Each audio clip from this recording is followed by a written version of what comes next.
Okay, I'm here to do a reflections. We did the grilled with MonteCristo, so if people want to know the background, go watch that. It's on YouTube. Now we're going to do the reflections with MonteCristo. So it's like, you know, it's a year later, we've all grown, we're all wiser, we've all evolved a bit more, you know. Here's where I want to start with you, Monte. What the fuck is a rotation? All right. Well, this feels more like a grilled. You know, the last one felt like a reflection about me thinking about my past. But the first question is an aggressively phrased, what the fuck is a rotation? So a rotation is a team map movement for an objective, for the purpose of taking an objective. So it's not a gank. It's typically trying to allocate lane pressure in order to take a dragon, rotate to dragon, rotate to the mid turret in order to take it down. And this comes from the definition of rotation, which means more like crop rotation. There's a set order or way in order to accomplish an end, as in there's a set order or way to compete for objectives in order to finish the game. So how is it possible that Dota has existed for what, 10 years or something? How was there not a term that already existed like this that everyone used? Was there one? I've heard it in Dota. I think, I don't know how heavily it is used in Dota, but I've definitely heard it used there. Then why hadn't it entered the vernacular of League of Legends until MonteCristo? It did. I didn't make it up. It wasn't. I didn't make it up. It was already there. I just began, I think, using it more often. But in general, not only is it associated with you, but that's now the term everyone uses for just essentially. What's funny is that style has always existed. Even if you go back to Season 2, that's how you close a game out. You push the fucking towers down, then you push the next wave into the next one, then if you keep going, okay, you don't just team fight. So why have people associated it so strongly with you? I don't know.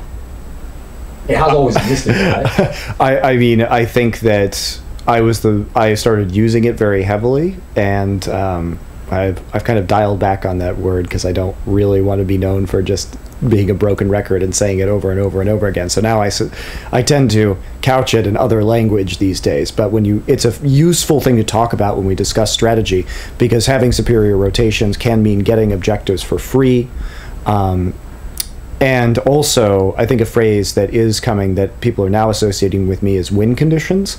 But that's just a phrase. I use that because it's in regards to a team composition's goals and what a win looks like with a specific team composition against another one. So playing out your win conditions is how you should play a team composition. But that's another phrase that I think people are beginning to associate with me that I also did not invent. That's just been a phrase in games for forever. Because that's the reason why I mentioned that it existed before, because the idea that this is now an emphasis for everyone knows like the strategical aspect, now macro strategy, that's another term that's used all the time.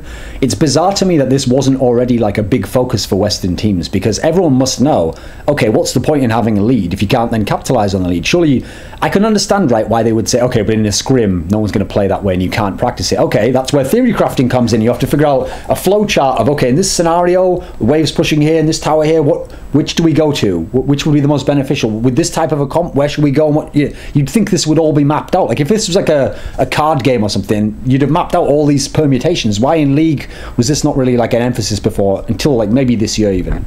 Well, I think it was in Korea. But I think that in other regions there wasn't enough of a emphasis on macro play because there weren't any coaches or analysts helping these teams, and it's usually those people's jobs to think about the macro strategy, whereas the players concentrate on working on their mechanics and developing their individual play. And it's just, I think, a natural factor of the game evolving as well, where complex macro strategies, teams by necessity, you kind of capped out on the team fighting, and then let's take a turret of Season 2, and then over the course of Season 3, teams had to, if they wanted to get an edge, refine the game further and further and further along the macro route.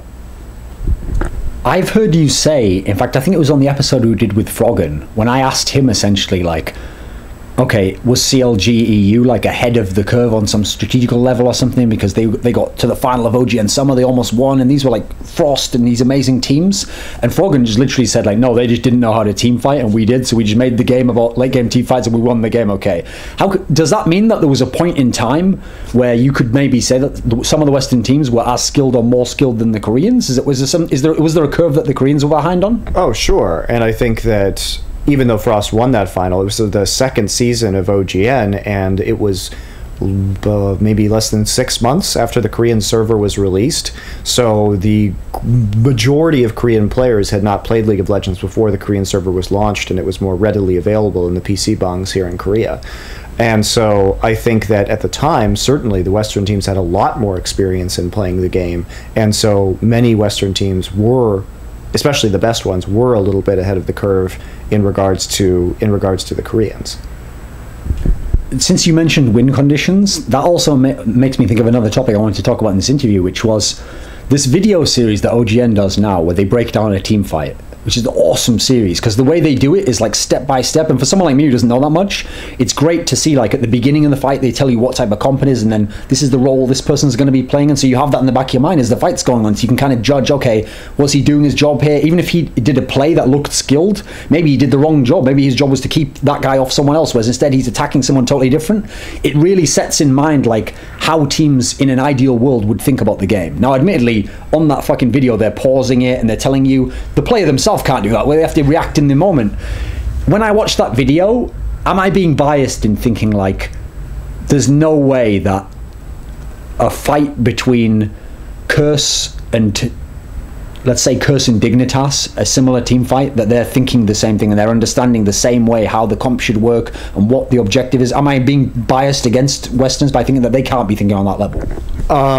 I don't know, you'd have to listen to the comms, but just from observing North American teams and observing how CLG operates, I would say that they're not on the same level in terms of win conditions, which is typically something that I encourage CLG to do during load, during the loading screen, and start talking about it there. And you also, over the course of the game, have to talk about engagement conditions, because those are extremely important. What does a good engage in a team fight look with our comp compared to their? Do we have to have a flank?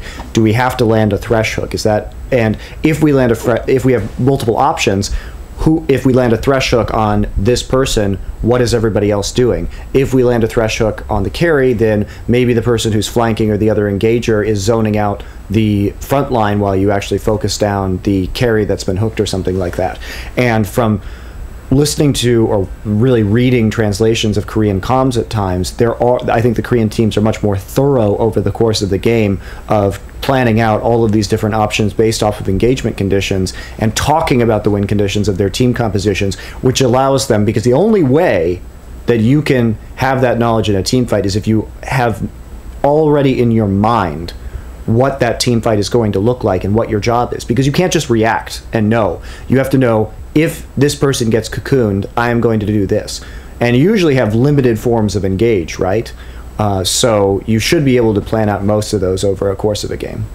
So that's another thing. Even though it sounds like I've gone so extreme there, like the Koreans are on this level that Westerners can't be on, I also got the sense when I watched those videos, like, even if it's Faker playing, there's no way he's actually thinking the same way as the guy who's had time to pause and look and go, okay, what should happen now and what do they do next?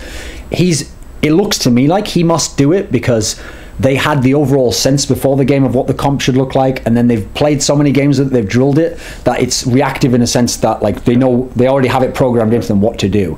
How much of it do you think actually is, like, in the moment they can be thinking and making decisions, and how much is, like, just playing out what you're supposed to do? Playing out what you're supposed to do, I would say, is almost all of it. But you have to remember, in Faker's case too, he and the pro players' place, they played so many games of solo queue in certain matchups that, and I think Faker is just smarter and more focused and breaks these things down more on his own and just deeply thinks about these different situations. And so I think that he can have a bigger champion pool and know more matchups faster, because that's just the kind of incredibly intelligent person that he is. That he will know, like, what happens if they initiate this trade with this champion in lane and I have this many minions on my side and the wave's pushing towards them or whatever. He'll know the proper way to deal with that situation. Just like teams over the course of their practice or preparation for a specific match should have team comps that they understand thoroughly. And the thing about it too is, over time, we basically still, I mean, there are still a limited number of team compositions, and methods of engagement. Like, you have a pick comp, or you have a team fighting comp, or you have a fast pushing or a siege comp, right? And so even though the champions that are meta change, most of the tactics around how you engage in these situations, they may change a little bit, but once you've mastered it once, I think it's easier to apply to future team compositions with similar champions or abilities. And so the Korean teams are pretty decent at that. When we did this interview a year prior, and I asked you, because I'd read your AMAs and stuff, and you'd suggested somewhere that you didn't just think MadLife was the best support, you actually thought he was the best overall player. If you had to name one, you had to single out one player who was the best, because obviously someone has to be the best, even if it's marginally. You said MadLife, and you said, like, okay, his vision controls unparalleled, like, obviously he carries from like a role that you shouldn't be able to carry, you shouldn't have that impact on the game. So at the time, MadLife was above all the others in some respect. Was he above the others back then in the way that Faker is above the others now? No. MadLife was very good, and I think he was the best player at the time that we were talking, over a year ago. But I think that Faker is really something special, even more special than MadLife was at the time. Faker's very young, so probably he has a long career ahead of him. But MadLife would make clutch plays, but Faker can pull his team back from unbelievably bad circumstances, or even among some of the best teams, when he's playing some of the best teams in the world, he has the patience and he knows which exact play to make in order to have that comeback. And it's almost like he can see, with some of his skill shots, he can see into the future, or wait for the exact opportunity that he knows a team is going to clump so he can get his AoE off or something like that. He's just incredibly clutch. And also his champion pool is just massive. He has no fear of playing champions routinely that he has never played in the professional scene before. You never know what the hell he's going to pull out. At Worlds, he'll just randomly decide to play mid lane Riven, even though we've never seen that before. Many other champions. I mean, there was a day last week, in the last day of Champions groups, that he played both Xerath and Karma, which are two champions that he's never played professionally, and he did it in the same night. And it was pretty impressive. And I just don't see any other player being as consistently innovative, have such intensely high mechanics, be able to dominate people, and engineer comebacks seemingly single-handedly. So when you describe that, you've listed all these qualities, like you did with MadLife actually in the last one, where the whole point was, it wasn't just that he made plays, it wasn't just that he's awesome with the skill shots, it wasn't just that he does it's the idea that it's the complete package, okay? And people might take this for granted when they listen to this interview, that like, oh, well, I'm sure a lot of top players are really good in that sense, are well-rounded. But actually, if you think about how people describe most top players, okay, so say someone talks about Doublelift, the first thing they're going to say is like mechanics and all this. They're not going to ever get to like, oh, an awesome decision making, and he understands every matchup, and he has the best, most efficient start. Like, they're not going to get to these things. They're going to get to the first things that he's really good at, and then they're probably just going to leave the rest, not mention if he's good or bad and whatever in this area. But it's actually the same for most of the star players I think of. They have a couple of star qualities. Think of it almost like a card in Magic the Gathering or a Pokemon or something. You have a couple of qualities that are really amazing, but it's countered, it's balanced by something else is not as amazing. That's the weakness that you can attack.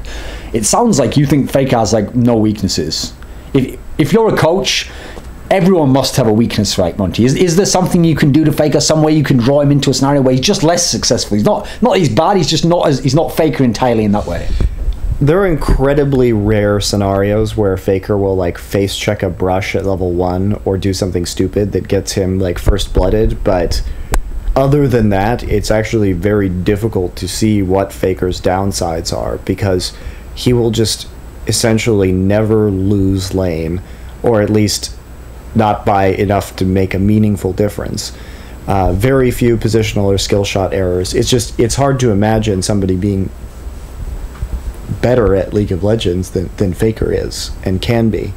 And he's just been very consistent ever since we first saw him in his first game where he solo killed Ambition in lane, and that was over a year ago. I can't really point to a time. SK Telecom sometimes hasn't done so well. And yeah, sure, maybe I'm not his coach, so I can't hear his comms. Maybe he wasn't talking as much. Maybe there were flaws in his communication to his teammates that I am unaware of. But just in terms of his laning and watching his individual play, it's really difficult to criticize him. So I've actually, this might sound like an abstract point when I build it up, but in sports, I've noticed that Okay, well, people always add this caveat about individual players in team sports, that it is a bit unfair to judge them by the team success, because it is theoretically possible. You could be the best player in the whole world by far, but if you have a bad enough team, or you have the wrong sort of team, and then say the third best guy has the ideal team for him, his team could win all the championships, you could win none. It's really possible. But in general, I can kind of understand why people get into that logic of like thinking the star makes the whole team, because in general, actually, the greatest players of all time in most team sports do end up winning the championship and stuff. And I think part of the reason why is because the team themselves realize like this is the star, and this is his style, and over time you figure out how to put a team around him that can allow him to be the star and win okay. So eventually it seems like it will happen.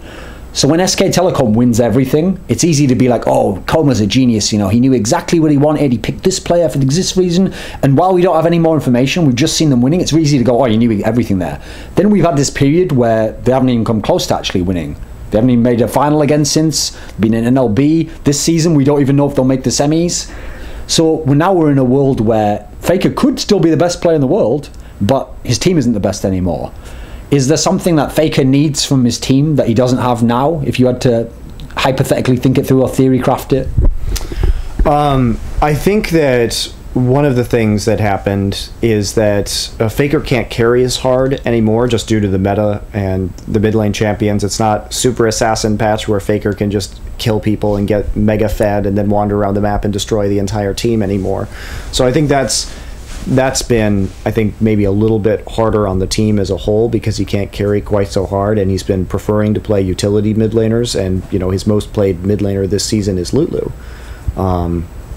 which is strong but still requires, you know, a team to back you up on that one pretty much.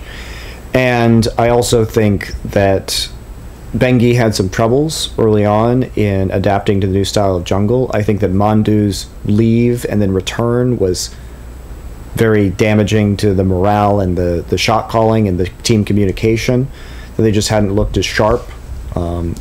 And currently, I think their main issue is that their mid game is still very strong, but their early game, they fall behind in lane swaps to teams that are the best at lane swapping, like Samsung Blue.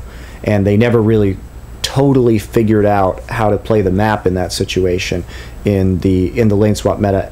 Now, they're still good at it. They're just not as good at it as Samsung Blue. I would still rank them right now, SKT K, in the top 3 in Korea alongside both of the Samsung teams. So, I mean, we're really splitting hairs, I think, when it comes to this. We're still talking about them as one of the best 3 teams in the world. So I think to go from the best in the world to top 3 is not... They had a slump where they were definitely not top 3. But I think now they're kind of clawing their way back up. And with the way that balance is going and the way Riot wants to deal with things, it looks like we're going to see more traditional laning, which I think will then again fall into more of SK Telecom K's wheelhouse, and they'll be able to move forward. But if anything, I would say that there are flaws in the team in which they don't understand every lane swap scenario, or they don't react appropriately at all times. And so I think that's held them back. But really, the lane swap scenario usually has very little to do with the mid lane, because the mid laners just go to mid, and it affects everybody but the mid laner, really. The only thing that it affects in the mid lane is sometimes you'll get like 4-man ganked or dove, or you have to maybe go and stop a dragon or go to help to do a dragon. But it's far less drastic than, say, this lane swaps affecting literally every other position. Because when we talk about like an all-time great player, whoever the best in the world is, it seems like there's a weird bias in LoL, maybe it's part of what you're describing here, where if you're a mid laner, historically, that's like the best position to be in. If you want to be the hard carry main guy, because think historically in LoL, everyone, if you think, people might naively think, okay, every role had its chance, okay. So for example, Season 2, the cliche is, oh, AD carry was overpowered. Okay, there's only one team that had a really awesome AD carry who won shit, and that was World Elite. Every other team actually had weak AD carries. What's funny is those same teams, in Season 2, the best position was top lane and mid. They won all the titles, all the All-Star Korean top laners, all the European mid laners. This is where the titles came from. It wasn't AD carry, okay. In history, top lane's fallen off now. There's been times when people complain about AD carry. is mid, if you were like hypothetically going to design the perfect player and then you're going to pick the hard carry role, is mid still the role now? You're saying like it's diminished a bit now. No, well, no. Mid is still fine. The mid lane role hasn't been diminished. I'm just saying that mid lane has changed very little. As your job as a mid laner, due to the lane swap, changed far less than compared to the other positions. And when we're talking about lane swapping, we're talking now about the jungle follows and then the teleport meta up to top lane, and when you go up there so you don't get dove, or when you can like scrape together a few CS to be like maybe a level up above the other top laner, so that when you finally go into lane against them, you smash him, right? So it's about getting these little edges that translate into a massive one eventually. But yes, I think historically, and it just, if you think about the map too, the mid lane is a short lane, therefore it is harder to be ganked in mid lane, generally speaking, even though you have multiple angles to be ganked from, because your jungler has to cross over mid lane all the time, so he can at least drop wards and help you out. Easiest to call for your jungler to support you as well, not only in terms of vision, but if you do want to try a gank or a counter gank, or you want to try and invade, and the position in the center of the map just gives you so much freedom in terms of being able to invade enemy buffs, come over for Dragon or Baron, roam to either top or bottom. It's just geographically that mid lane gives you the most options as to what you can do. And unlike a jungler, you have more money to buy higher damage items in order to affect the lanes a little more greatly as the game goes on. So I do think that if you look at League of Legends historically and you're going to design the perfect player, it's probably going to be a mid laner. If you talk about these changes in the meta, how much of that actually comes from something in the game has changed and someone's figured out the best way and we all have to do this no matter what? Or how much of it is where someone has figured something out and it works right now, and so everyone else copies and just follows suit, and that's why suddenly everyone has to do this way? Which do you think the balance is? Maybe like 70-30. Sometimes people figure things out and it just gets copied maybe 30% of the time, but considering the constant patches, usually 70% of the time it's a team like figuring out that there's the best way to do something. And typically it takes some trial and error, right? So you're going to see some weird strats for a while, and it takes people, you always have to question yourself when you're seeing something that's meta, why is it this way? And then what can be done to stop it from being dominant, right? Or what are our other options here? And you have to go through mentally or just through experimentation and kind of rule all of these things out. But I do think it's probably 70%. Just that's the best way to do anything at a given time. However, in the current lane swap meta, what I love about it is that it's really hard to say what is the right way because there are so many options. In lane swaps right now, it's difficult to master, and indeed I don't think any team has truly mastered lane swaps because there's so many different scenarios that can unfold because of the freedom that each team has on the map and the freedom that each team has to manipulate minion waves in that situation, or take other objectives like dragon or push a tower. It's just like there's a staggering number of options, especially with teleport where the top laner can instantly be anywhere on the map again. So that's like really complicated and difficult to say what exactly the right move depends entirely on the factors in play in the game in a way that there hasn't really been before in League of Legends, I think. If we think of the top Korean teams, the absolute elite ones, so the Samsung teams and SKT, it's easy to say, okay, they must have wonderful coaching. We see the way they adapt and they understand what their strength is and the enemy's strength. It's easy to look at this and go, oh, see, that's another example of Korea has this infrastructure and they've got awesome coaching. And, you know, in the West, we've got a couple of guys who are coaches and some people who are trying to figure out how to become a coach. So that's an easy get out for someone who wants to have an excuse as to why they're not as good. But go beyond those three teams, and I think suddenly that story doesn't hold up anymore. Let's go to Najin Shield. Let's go to Blaze. These are teams just below that level, and these teams actually show times when they themselves don't understand their own win condition, or they don't necessarily know that, oh, a lane swap will come here and I'll be fucked because of the champion I picked. They actually seem not to get that until after the fact. So the coaching can't be perfect, Monty. These people can't be, everyone in the Korean scene can't be that good, right? Right, but they're still better than the Western teams at it, right? Okay. And they still have infrastructure that's in place. I know Najin and CJ have, you know, coaching staffs that are larger than any coaching staff that is in the West. And I don't know what goes on in those team houses, or what the structure or the discipline or the respect paid to the coaches in those situations are. But yeah, that's I think what gives people hope is that there are in the world, there are better coaches and there are worse coaches, and there are teams with better players and worse players. And so every Korean team isn't going to be elite in terms of Korean standards. But I mean, this year, it doesn't take an elite Korean team to go and crush, the West. Already this year, the only evidence that we really have this year of Korean teams playing Western teams was IEM, or the KT Bullets, who were a very mediocre Korean team when they went. I would have rated them somewhere between 6th and 8th when they went. They went there and just didn't lose a game. And SK Telecom T1K, who didn't make it out of the round of 8 that season of champions, didn't make it past the quarterfinals. They went to All-Stars and they didn't lose a game. So, I mean, the evidence is there that even these teams that are not at the peak of their powers or wouldn't be considered elite at the time are very dominant when compared to Western teams. So, I mean, maybe you don't buy that the coaches are there or are doing work, but it seems to me like they're still doing more work than people like me who are learning how to be a coach. Okay, that's perfect, because this leads to what people are going to think is the ultimate softball question of all time money. They think I'm just serving this up for you to knock it out of the park, okay?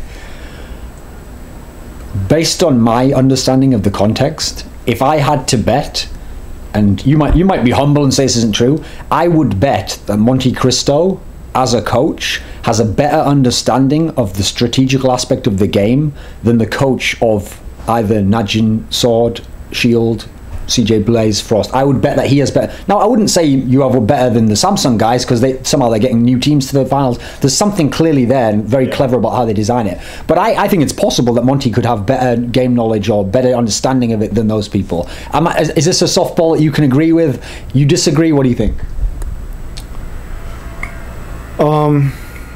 I have a really big admiration for the Samsung coaches because of how they seem to be kind of ahead of the curve a lot of the time in terms of new champion picks and the way that they do their team fights. And I do think that it's always hard to separate what the coach knows, especially since I don't talk to the coaches because I can't speak Korean, with what the players know or what the players are doing on their own or naturally. So, because I mean, we could take a look at a team like Gambit that didn't have a coach that was very successful just because the players intuitively or through talking to each other managed to be a very successful, very skilled team in their peak. And that could be true of really any team, I think, although I do believe it's harder these days. I do find it odd, some of the decisions that appear to be made by the coaching or the management staffs on CJ, for example. But you never know what the player interactions are. If we've talked at length about why didn't Blaze and Frost make like a super team and try and get to Worlds this year and increase their odds, and maybe there are personality conflicts that we don't know about. But a lot of the coaching and management is particularly on CJ.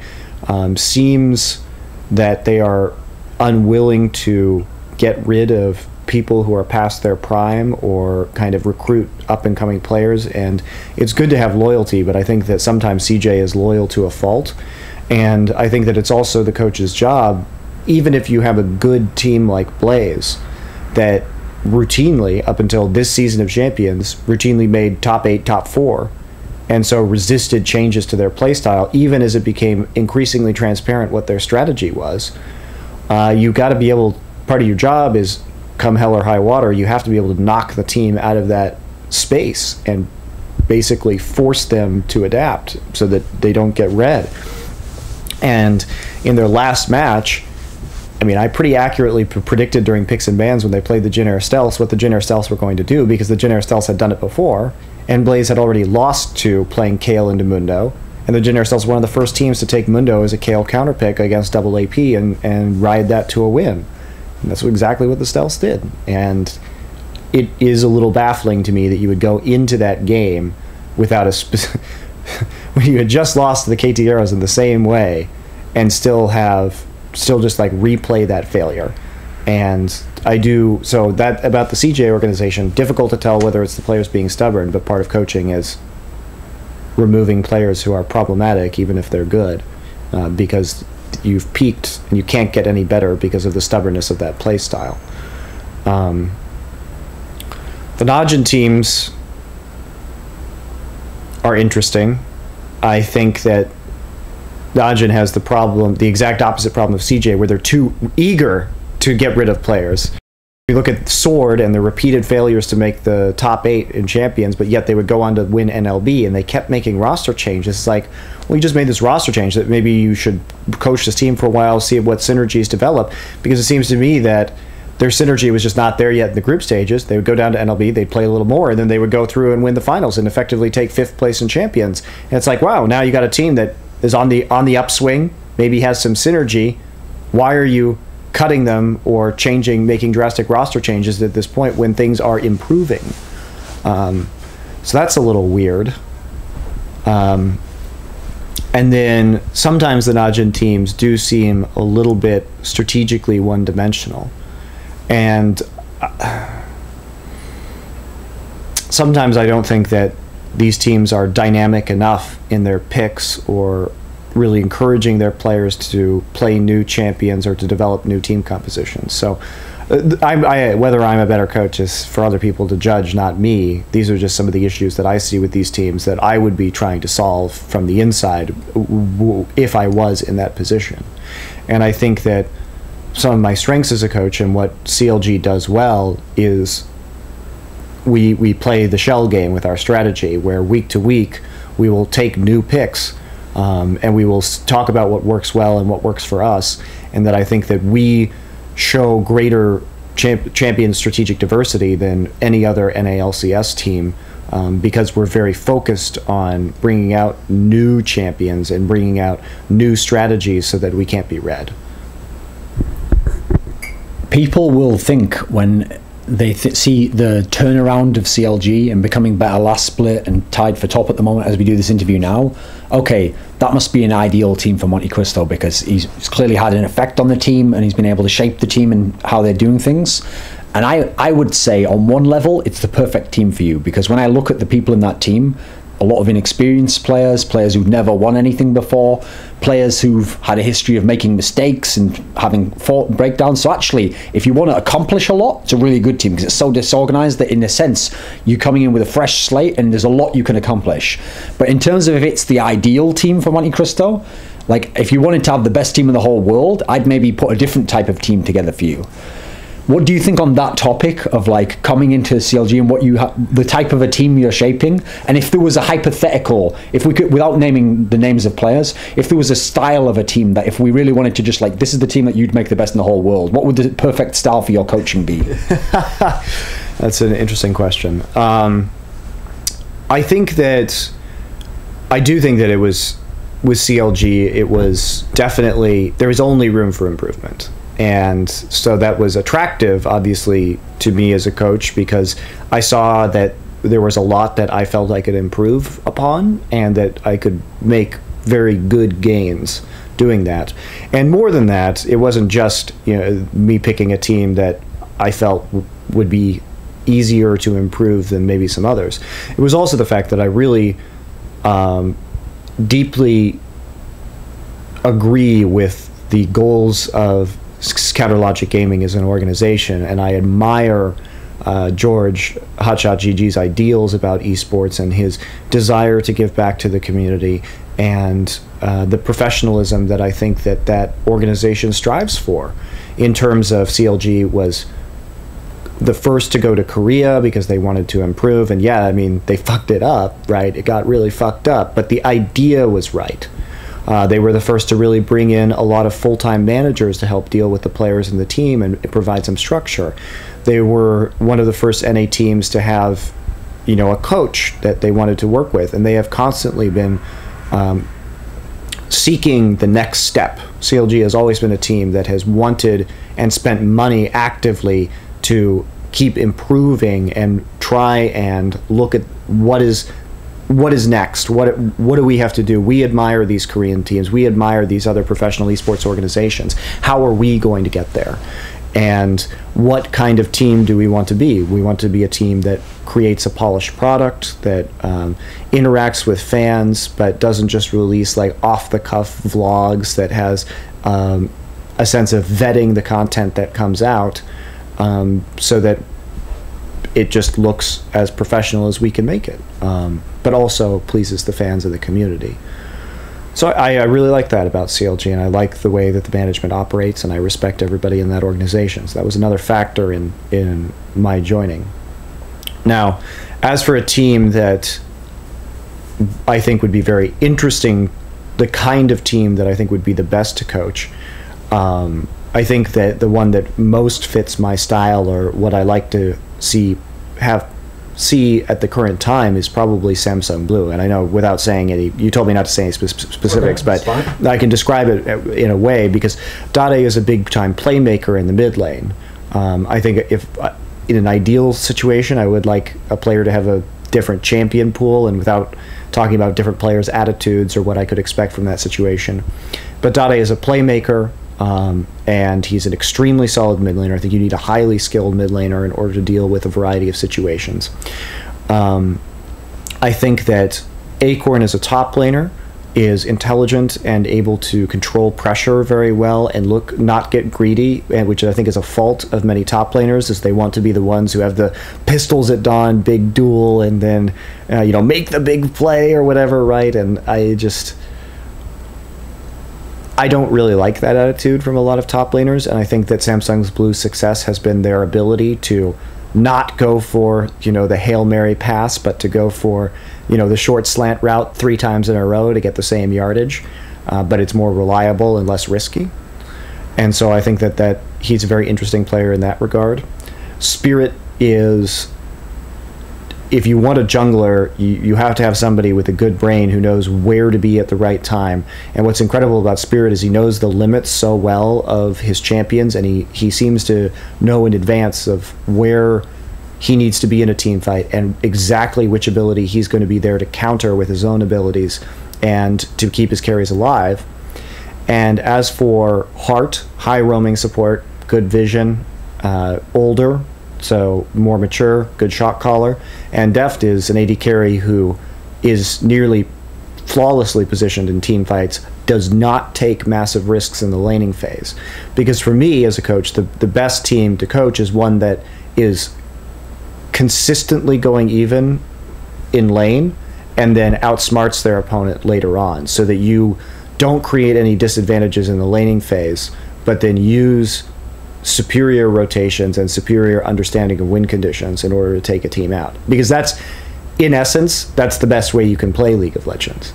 Low risk, but knowledge of macro strategy. Pick a team. It has to be a real team that exists right now. Already a real team. It's not like you're not creating one. It's one of the teams that exists in the world right now, who, if they got the perfect coach for them, and this person doesn't have to exist, this is a hypothetical person, just adding that coach and what he would do to their team and maybe give them some direction or make better use of the people they already have. You can't change any of the players. This team could be the best in the whole world. Which team would stand out in that sense?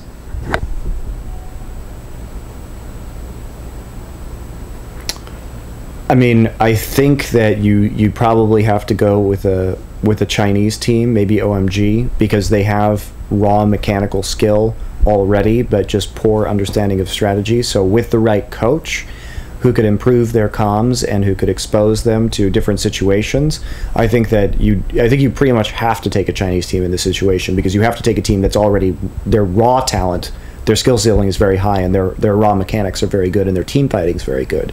So I think EDG or OMG probably would be kind of the top of that list. Alliance, maybe another team that could do well, although I think that they're closer to their skill ceiling than the Chinese teams are. I'm going to really put you to the test here. You probably think to yourself, you pride yourself, like, I'm analytical, I watch a lot of games. Listen, even if I'm not perfect, I'm improving. There's a lot of people out there don't do as much as me. They wouldn't necessarily know as much. I'm going to really put your analytical skills to the test here, because I'm going to literally ask you to, like, solve the Gordian knot. You're going to have to analyze a player where I don't even think there is a right answer, but I want to know what you think, okay? Recently, Stealths became a pretty decent team, okay? Now, their star player is a guy called Captain Jack. Now, you were talking before about players who are too old, they're past their prime, you've got to get rid of them eventually. He perfectly fit this category when he was in Blaze, right? The one Blaze style that they had was actually a counter to Captain Jack. It was just try not to let Captain Jack die too many times in the laning phase, then at the end of the game, don't worry, Flame will carry the whole game. That's like this. It was a counter to his weakness, okay? So here's the weird thing. Here's what I want you to explain. First of all, how could he drop off so hard, but over a gradual period of time, and yet reappear now and be good? He's actually being effective now. But there's a second quality here that I want you to explain, which is when people talk about mechanics, first of all, because they just use that term and never break it down, it's this really nebulous term that people think they have a real key on. But he's a perfect example of this, okay? How could Captain Jack be bad as an AD carry in laning phase, like at trading and just 1v1 fighting people in 2v2, if he has probably the best cleanse mechanics ever in this game? Ever. Like, can instantly press and react. You'd think that means incredible mechanics. Answer me these two things. How could he die and be reborn like Jesus, And how could the mechanics be so terrible in one sense and incredible in another? What do you think? Okay. I'm going to answer your mechanics question first. Okay. So there's a difference in terms, well, the mechanical aspect, if you're talking about cleanse, is that when he sees something shot at him, it is a reaction. And he knows what a stun looks like, and he's able to hit it at the precise time, meaning that his reaction time is very good. We're talking about lane trading. Typically, that's burden of knowledge. You have to know when there are this many minions on my side and this many minions, is it safe to walk forward into the minion wave if both my support and I hit our shots and maybe we take some extra minion damage against this duo lane? Do we actually win this trade?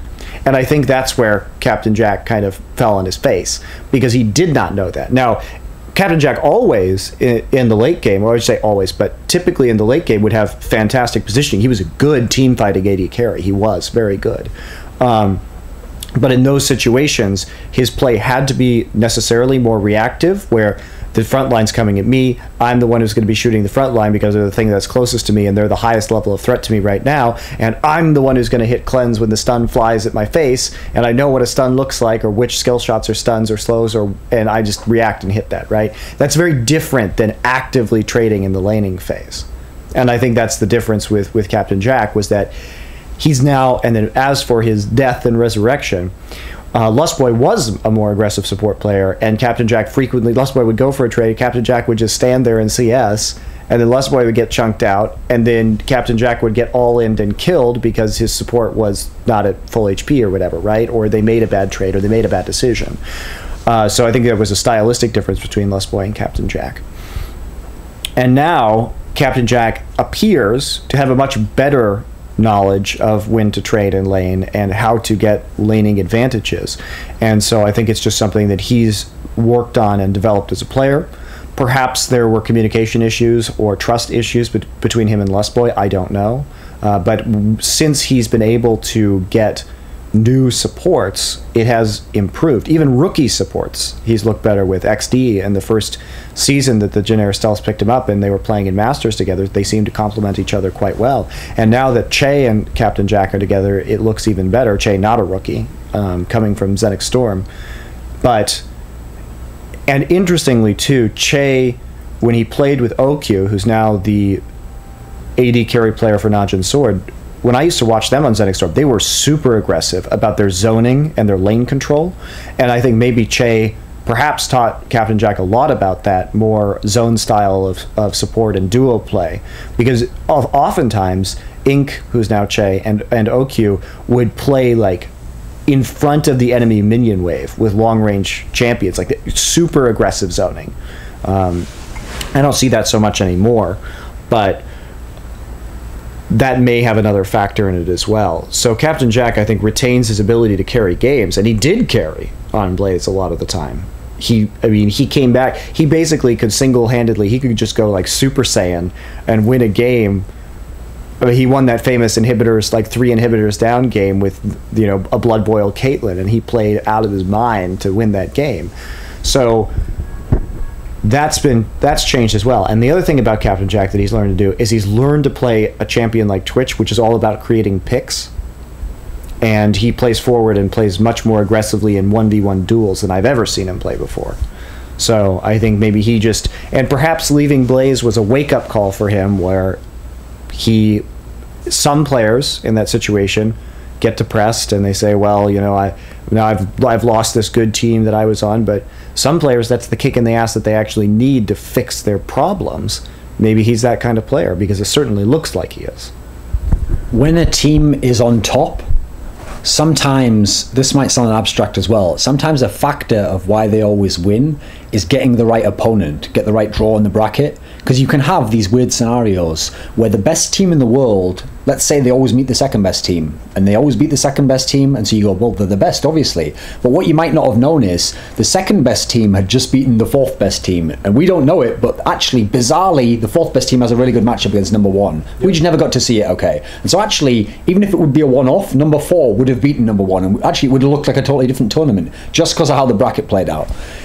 When SK Telecom dominated this whole period, they won OGN Summer, they won Season 3 World Championship, they won OGN Winter. Was there ever a team that they didn't play in a best of 5 where you think like, okay, that was the team that maybe would have had a better chance even if they weren't at the level of SKT? No.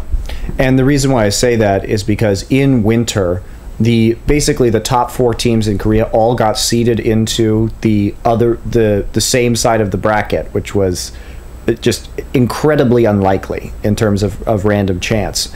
And historically, the team that has had the best matchup, and the team to date with the only winning record in the world against SK Telecom K, is Samsung White, formerly known as Samsung Ozone and MVP Ozone and MVP White, blah, blah, blah, blah, blah. And so and the fact is they 3-0'd them in the finals and looked absolutely dominant against a team that used to be strong against them, and indeed has since beaten them in a best of 5 as well, and continues as we head into the quarterfinals here. I would say that White is the favorite going into the quarterfinal coming up between K and White. And I think that they were always a good matchup, because the thing about it, and Piglet has said this in interviews too, Piglet has said that when asked about Casper versus Mandu, you know, who between these two supports, Casper, the very short-lived kind of substitute support while Mandu took a break, who would you rather play with? And Piglet has said Casper is better in the laning phase, but Mandu is much better in terms of late game shot calling and decision making in the mid and late game once the map opens up. And Piglet and Mandu have at times struggled and just died straight up in a 2v2, and Imp and Mada are so aggressive, and that they do, I think, overpower Piglet and Mandu in the laning phase. And the other thing is that Imp and Piglet are very similar in the style of champions that they've been playing over the last. They like to play Vayne, they like to play Twitch, they like to play Caitlyn. They always have had almost identical champion pools, and they like to play very aggressively and split push by themselves. Both of them like to do that. So basically what happens though is that in a 2v2 situation, Imp can often take a lead, and then he's ahead of Piglet, and then they have such similar styles that it's very difficult for Piglet to come back. And also, if we look historically, in terms of mid laners that we can say can really hold their own against Faker, Dade has typically been one of them now, and Pawn has also proved that he's able to kill Faker one-on-one in lane. So they have a mid lane matchup where, while not as good, is at least capable on a good day of playing at Faker's level. And then the switch over to Looper, I think that Looper is still one of the best teleport players in the world, and in the current meta, that's very good. And even when it wasn't necessarily meta, Looper has always been there, always made the right decisions, and he helps out Imp and Mata a lot in the bottom lane by complementing their aggressive play, by making even more aggressive plays by teleporting. And then Dandy, whereas like you'd say like Impact and Looper are probably about even, and like Faker may have a slight edge on either Dade or Pawn historically, depending on who's playing on white. I think Dandy is another big difference, where Dandy is just, he's straight up a better jungler than Bengi is. He plays the map better, his mechanics are incredible, and that's a big advantage too in terms of how it plays out in the lane and how they can snowball out of the bottom lane, particularly due to Piglet and Mondu's, I'm not going to say weak laning phase, but weaker laning phase compared to Imp and Mata. Okay, so you've acknowledged multiple times on record, KT Bullets was your favorite team. The core, you loved the way they played, that style. They were even, when they changed different players, they could still keep the different style, going from Cacao to Insect to back again. They still retained something about like the core of how they wanted to play, even changing with Leopard in the top lane. Now, that's pretty much over. Like, that style, at least, is gone, okay? That team, even if they've still got 3 of the same players, it's different. It's been shifted up a bit. So this question could be titled Ode to KT Bullets by MonteCristo. What was great about the KT Bullets, and what will you miss about that team? It's so tragic to me. I think that the most disappointing thing to me that has happened in League of Legends is that the KT Bullets weren't at the Season 3 World Championship, because in my mind they were clearly the second best team in the world.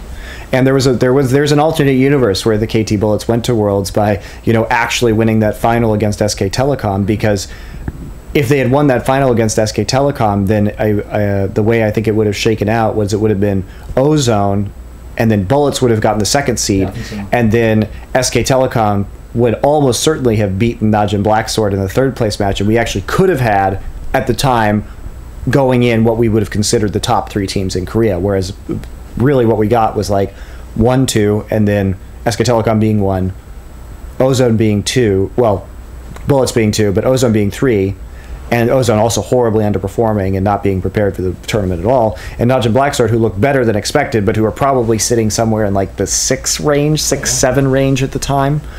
So that was pretty disappointing. So I think a lot of people don't realize that. But if you look at the KT Bullets, they were frequently, at the time, very innovative with their picks. They were incredibly strategically diverse, but specializing, I think, most effectively in fast push compositions. And because they were so ahead of their time in terms of how to rotate, that they were able to take all your outer turrets with surprising speed, much faster with the right composition than any other team was capable of doing. And then also their mind games were incredibly fun to watch, because they would toy with your vision, and they would toy with fake split pushes, particularly with Insec, where, you know, the KT Bullets Barons are very famous because, like, you wouldn't expect them to do a bear, like a 3-man Baron, while their jungler's on the opposite side of the map. But they had vision control as such that it wasn't ever really a risk, because they would just back off Baron if you found them doing it, and they would. It was very safe, but very tricky. And I think that was what was so fun about watching them. And also their item builds were very reactive to the situation in game, where they were one of the first teams to start building like jungle items on like mid and top lane and stuff like that. So there are times where they'd have like 3 Spirit of the Elder Lizards, and that would allow them to do a shockingly early Baron or something like that, where you could tell that their enemies had never like really considered this possibility, but they would open up timings based on itemization that were wholly unique. And also, I mean, they played in the best series of League of Legends of all time to date, which was the KT Bullets versus SK Telecom T1K Champions Summer Final, which was extraordinary for strategy, for comeback, for individual mechanics and outplays. Just a fantastic, fantastic series. And then they nearly brought it back, and they had to play another best of 5 against SKT K, which was good, but not quite as good, to make it to the World Championship. And I think that what's sad about the Bullets is that you would never say, with the exception of possibly Insec or Cacao, that these guys were really, truly top players at their position. You could probably always name 3 or 4 other Korean players who were better. But their teamwork and their intelligence and their ability to react to a variety of situations was so beautiful. that it makes me really sad what has happened to that team now, because I think that they're definitely in consideration for one of the most consistent in their peak and one of the best League of Legends teams of all time. Okay, this question, the setup will sound really counterintuitive, but I think there's a logic if you follow it through. So when you talk about the best foreigners versus the best Koreans, then you're going to look at the best Koreans, and the reason why they're going to be better isn't necessarily just skill level, okay? Sometimes there'll be an equality in the parity in terms of the skill, because obviously being born Korean doesn't magically make you skilled. Listen, we're picking the best Korean skilled players through the system of how they come up, but then we're coaching them, and then they have to be a lot more dedicated, and they have to hone their skills in a certain direction that maybe an all-around really great player in the West has luxuries where he can play whatever style he wants, and he can be a bit less disciplined, okay? So a little bit less focused. So, but if we add all these factors on the side of the Korean that are advantages and areas where he's been shaped, and I think of it as the difference between the person who's very intelligent naturally and he just grew up in like the ghetto, but he's read books and he's developed his mind, and okay, he developed a bit and he might be really brilliant, and he could be just as smart as the guy from the Harvard or someone like an Ivy League school. But if the guy at the Ivy League school was equally intelligent and then had all that extra stuff, then obviously his benefits are going to outweigh him. But if you then found out that they were really comparable, a part of you would kind of feel in favor of the guy from the ghetto, because he didn't even have any of those advantages. He's even in the conversation. That's kind of impressive. So this is where it sounds counterintuitive. If someone like Froggen or Diamond Prox in the past, at least, really was at the level of a Korean top player at that position, even with all their advantages, isn't there some bizarre way in which that's almost more impressive that they didn't have any of those advantages and they really were at that level? Yeah, I think it is very impressive. I think Froggen and Diamond are very good examples of players that, had they been in Korea, in the Korean system, would have benefited enormously, and they were at their peaks. You could literally discuss these guys among the best in the world at their positions, and that would be a legitimate conversation that you could have. And so, yeah, I think that if they were in the system, they would have done better, and that's the advantage, right, that you have. Sometimes you're just born into a situation or a part of the world or something like that where you have more tools available to you to complement your natural skill. Yeah, definitely. There's a trend, because of so many European talents over the last top couple of splits being brought over to NA, there's a trend of like NA might look to Europe for talent to bring over to replace if they don't have an up-and-coming challenger player in that position, okay. But it also, I've noticed, plays into this like cynical aspect of fans where they say, oh, well, of course they do that because NA has more money and you get more fans, so of course everyone will just go and do that if they got the chance. But I know from talking to you, there's been a lot of really big name European players who MonteCristo tried to get into CLG, who didn't join CLG, who didn't accept that check for more, and they probably would have got, they probably know they would have got more Scream fans, and they would have been already really good, so they could have done better against players who weren't as good at the position in NA, and you know, there was a lot of upside. But a lot of these more players turned you down than took the offer. Let's put it that way. You've only got one at the moment as European. Do you get the sense that like, has that been overblown? Like in 2 years from now, will there be a lot, like, will these elite level Europeans come over to NA? Will they always just stay in Europe? Do you think? What's your sense of it from behind the scenes?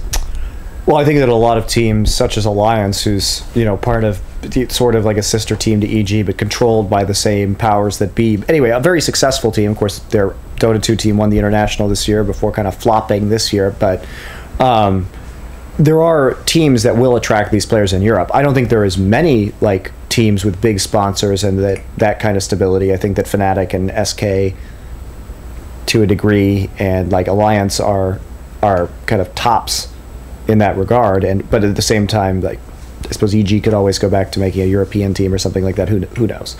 But yeah, I do think that it has been a bit overblown. I think that some players do want to be involved, but look at the players who came over. I mean, just like, if we actually look at the European players who are in the NALCS, Dexter, despite being on the #1 team in the EULCS, who ended the season #1, went to Worlds, blah, blah, blah, due to the whole like Lemon Dogs NIP fiasco, he just like kind of randomly found himself without a team, and so that was a very weird situation that resulted in an available jungler when maybe he would have just gone to NIP under different circumstances, right? Due to player contracts and signings that like wasn't possible, and CLG was very eager to court Dexter because we saw his talent.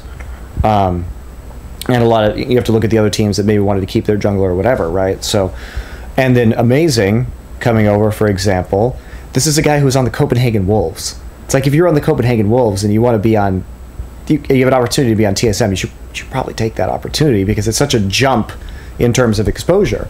But if you're on Gambit or you're on Fnatic and you've won 3 seasons of the EU LCS, what the hell reason do you have to come over? You're a team that made top 4 at Worlds. You're a team that's won every season of the LCS. There's literally no need to break up this team as long as you can continue to produce results. And if you coming in, if you're Fnatic, they've been together forever too, so they know each other very well. They obviously are friends and getting along. Otherwise, things would have changed. So it seems like a dark period for NA talent. The only one I can think of who's been a legit talent who was has risen up to star status is probably Shifter from this season. Otherwise, you look back and okay, Meteos, people forget that was a year ago when we saw Meteos. He's now a veteran. You've got all these players. In general, you aren't getting superstars coming through the ranks in NA. Is there someone where if we do Reflections Part 2 1 year from now, you're looking at a crystal ball, this is the next NA bred talent who could be in that category of a star at his role?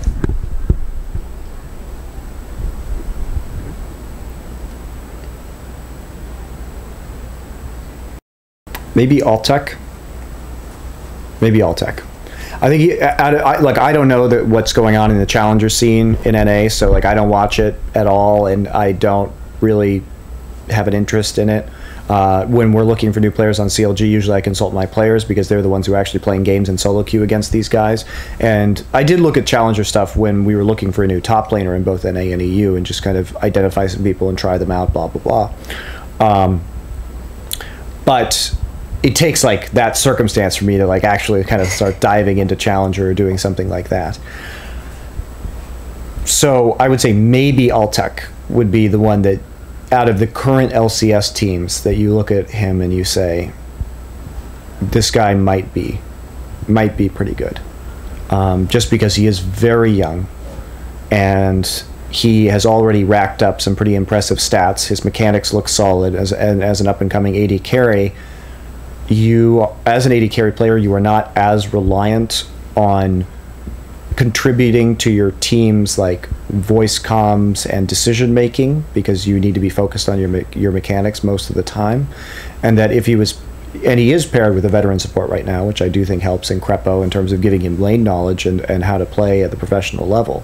So I think Altec is the one that I would target as maybe an up and coming player who could have a lot of success.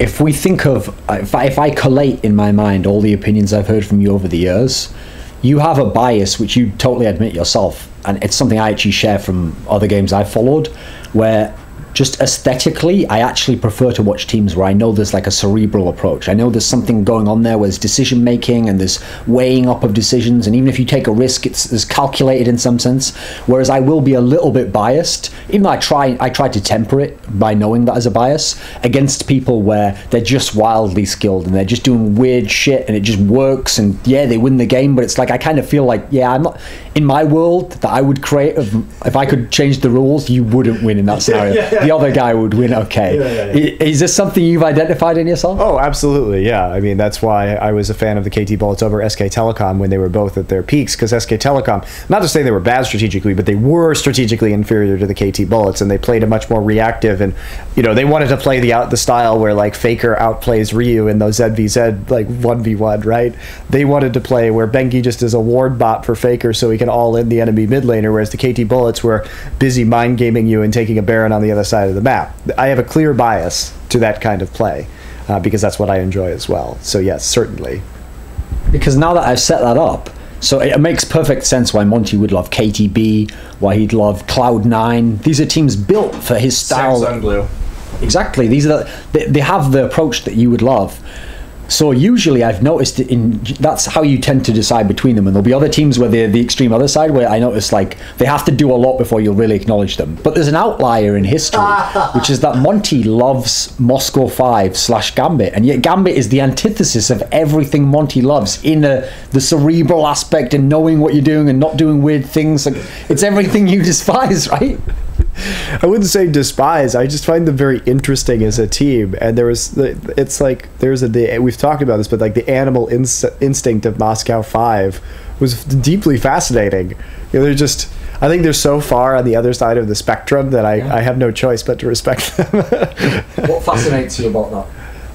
How they are so able to succeed despite like mind-boggling strategic deficiencies, or how they can actually, Diamond will pick something very weird to do. And I wouldn't say they did make a lot of innovations in terms of jungle invades and stuff like that was very strategy oriented but very aggressive at the time. They have been very innovative in terms of picks and bans, particularly out of the jungle. But I think it's mostly Diamond that I like, and Alex Ich that I like about M5 and Gambit, because of how Diamond would regularly like outthink his opponents or make a weird pick, but it would be justified in the context of which he played it.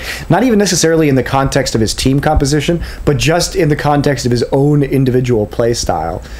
And that would also throw people for a loop. I remember there was that famous time at All-Stars where like Diamond just like was on Udyr, and then Insect tried to like, was that All-Stars? No, that was MLG. That was MLG, that's right. Where he was just standing around on Udyr, and like Insect had no idea. You could clearly tell that Insect had no idea what Lee Sin and Udyr, like what the hell would happen if he went in, but Diamond just kind of like put him in the dumpster. So pretty funny. That's what I appreciate, is that they're so wacky that they actually mess with people's minds in a very unique way. Because this gets to another aspect of how you enjoy the game, right? Which is actually, I share this as well. This is why I've been able to identify it. You remember that famous statement you made? It was on an episode of Something Insight where you said something along the lines of like, the perfect game of League of Legends is 0 kills and 5 towers down or something. And everyone watching was like, what the fuck? That's like hell to watch, And I remember you practically, like, you almost passed out because of lack of blood flow to critical areas when that Dignitas game, I think it was Dignitas, the one where CLG won with like 4-0 and kills, and then it was just the most boring. Oh, was it Curse? Was it Curse or Dignitas? Okay, one of these teams, you just won with the most boring fucking game ever, where you just got the tiniest lead and just never let go, and they never took a risk. You just played it out and it was ended. Everyone watched it was like, I hope I never see a game like that again. And you were like, yes, my system works. Like, you were loving it, right? And I get it, because I have a perverse pleasure where, okay, in basketball, I actually like the San Antonio Spurs, the old teams though, not the new one, where they would just win by having like really efficient players who weren't star players, had no flashy moves, just played defense, played like fundamentals of how like your coach in school tell, no, you're supposed to do it that way. They just played like that and won the game okay. Now everyone else wants to see like slam dunks and amazing shots,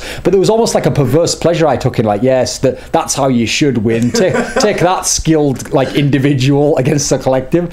So if this is really the way you think, is there a degree to which, okay, that lines up with your philosophy, or do you actually enjoy watching games where one team just is ahead the whole time and they just win the fucking game, and there was never a key moment where it could have gone either way, there was never any excitement, just one team ground the other one out? You really enjoy that? Yes, I do. Why? But only, not in terms of individual outplay, just in terms, because I see the beauty of the decision making in the game. And I think that's what people, the average fan doesn't understand the decision making. They just want to see the slam dunks, right? They're not going to understand an intricate passing pattern or the way that you play, zone defense or whatever, right? They only want to see the big passing play, or like, the slap shot into the goal or what have you, right? Whereas for me, I appreciate those plays. They're fun, but for me, it's much more fascinating to see how you can take a very small advantage. And even, like I said, the perfect game of League of Legends is like literally like 0 kills, 11 towers. That's it.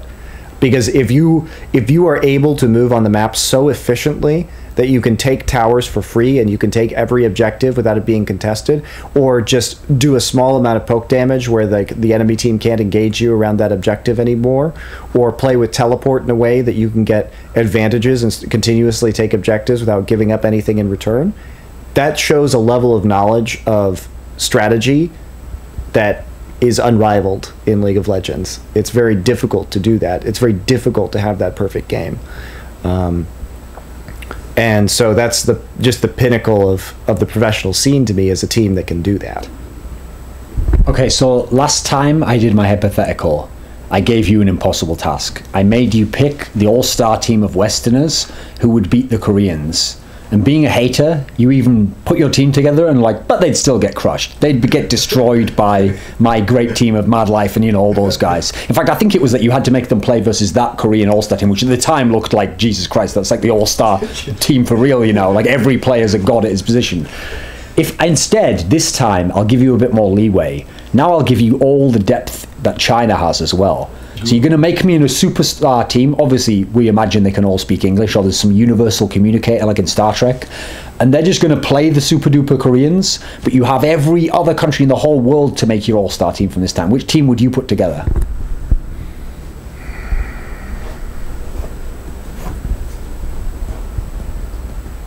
It's difficult.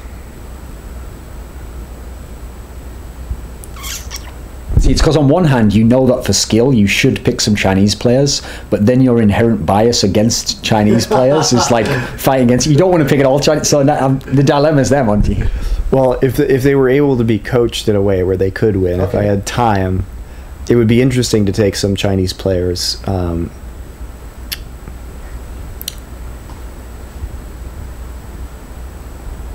It would be interesting to take some Chinese players.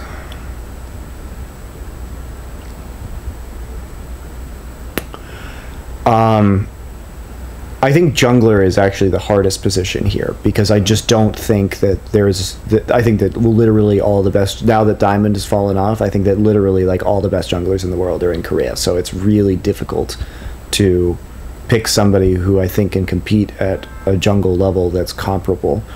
But I guess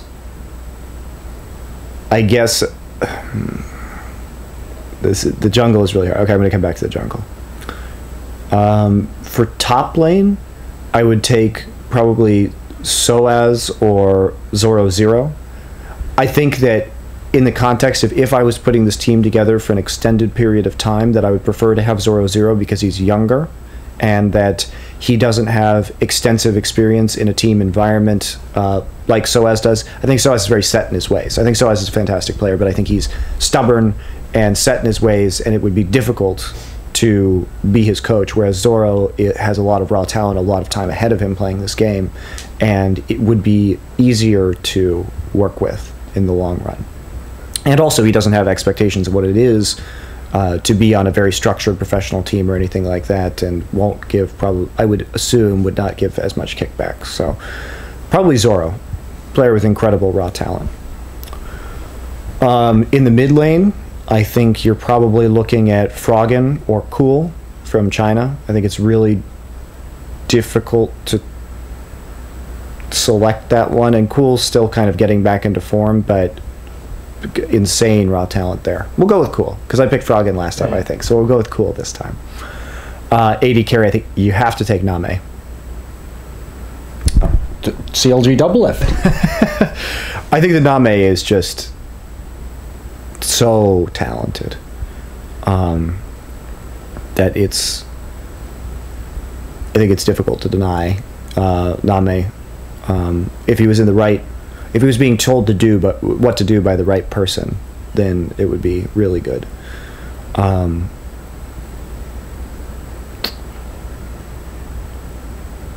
Support,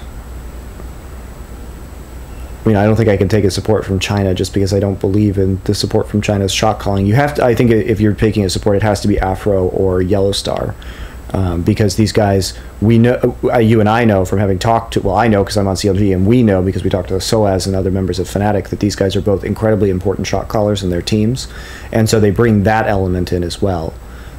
So I'll take Afro because I know him better, but I do think that Yellow Star and Afro are like the best support players in the West at the given time. And that leaves jungle. Jungle is so hard. And maybe you take Drug, formerly Loveland, at his peak. I think that he's an incredibly impressive player, and I think that, but he sometimes seems to struggle. Well, I think I'd probably take Drug just because his mechanics have always been very good, and he does seem to have some very interesting knowledge of pressure and stuff like that. So I guess that's my answer on this day at this time as to who I'd be interested in taking. All other, and like I said, this is completely independent of player attitudes, synergy between player personalities or their ability to form relationships and actually like each other, coachability, which obviously with the Chinese players, I have no clue how easily coachable they are. So this is just based purely on kind of like what I observe in terms of raw talent. Okay, to wrap up, do you have a final message for someone who watched this interview? No, I don't have a final message. We talk all the time. Watch Summoning Insight. It's a great show. Cheer for CLG. Like, you don't have to do that second part. That's optional. But watch Summoning Insight. It's a good show if you want more content like this. I think we talk about this shit all the time, so it's like, this is like just a bonus hour of Summoning Insight, basically. Okay. Thanks for watching. Plus we always just end with no actual ending, so that's the end. Goodbye.